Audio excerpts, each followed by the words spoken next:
తిరుమలగిరి కేంద్ర విద్యాలయ పాఠశాలలో కేంద్ర మంత్రి కిషన్ రెడ్డి మరియు మల్కాజ్గిరి పార్లమెంట్ సభ్యులు ఈటెల రాజేందర్ రాష్ట్రీయ ఏకతా పర్వ్ కార్యక్రమంలో పాల్గొని జ్యోతి ప్రజ్వలన వెలిగించి కార్యక్రమం కొనసాగించారు.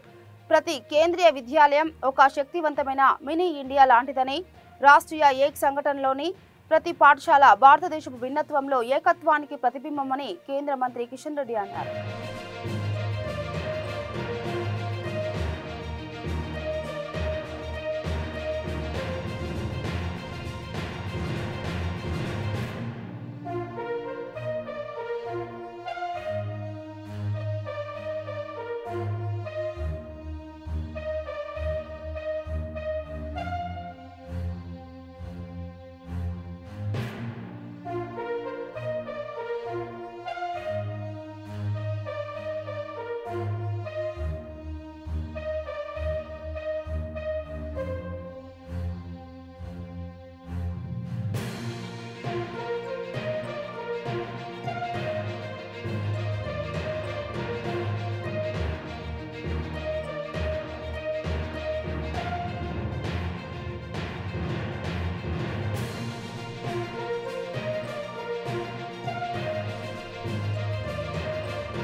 రాష్ట్రీయ ఏకతా పర్వ్ అనేటువంటి పేరు మీద దేశంలోని వివిధ రాష్ట్రాల్లో చదువుకుంటున్నటువంటి కేంద్రీయ విద్యాలయాల్లో చదువుకుంటున్నటువంటి విద్యార్థులందరినీ కూడా తమ రాష్ట్రమే కాకుండా ఇతర రాష్ట్రాలలో ఉన్నటువంటి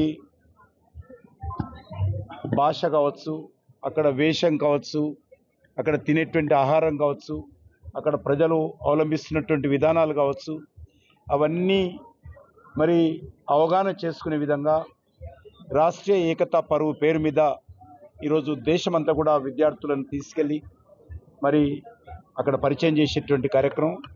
అన్నిటికంటే ముఖ్యంగా మన భాష వేరైనా, మన వేషం వేరైనా, మనమందరము భారతీయులము, మనమందరం కూడా భారతమాత ముద్దుబిడ్డలము, అందరం కూడా కలిసికట్టుగా భాషలకు అతీతంగా, ప్రాంతాలకు అతీతంగా, మతాలకు అతీతంగా, కులాలకు అతీతంగా అందరం కూడా ఈ భారత మాత కోసము, భారతదేశం కోసం పనిచేయాలి. మన సాంస్కృతిక వారసత్వాన్ని కొనసాగించాలి. మన యొక్క భారతదేశాన్ని ప్రపంచంలో అభివృద్ధి దిశలో తీసుకెళ్ళాలి. ప్రపంచంలో భారతదేశాన్ని ఒక విశ్వగురు స్థానంలో తీసుకెళ్ళాలి. దానికోసం అందరం కూడా ఐక్యమత్యంగా ఉండాలి అనేటువంటి లక్ష్యంతో ఈరోజు ఏకతా పర్వ్ పేరు మీద ఈరోజు ఈ కార్యక్రమాన్ని హైదరాబాద్లో ఈ సంవత్సరం నిర్వహించడం జరిగింది. ఈ యొక్క కార్యక్రమంలో సుమారు 20 రాష్ట్రాలకు సంబంధించినటువంటి 20 రాష్ట్రాలలో ఉన్నటువంటి సీనియర్ స్కూల్స్ ఏవైతే ఉన్నాయో ఈ యొక్క విద్యా సంస్థలకు సంబంధించినటువంటి రాష్ట్రీయ ఏకతా పర్వ్లో కేంద్రీయ విద్యాలయ సంస్థకు సంబంధించినటువంటి విద్యార్థులు అనేక రాష్ట్రాల నుంచి వచ్చారు.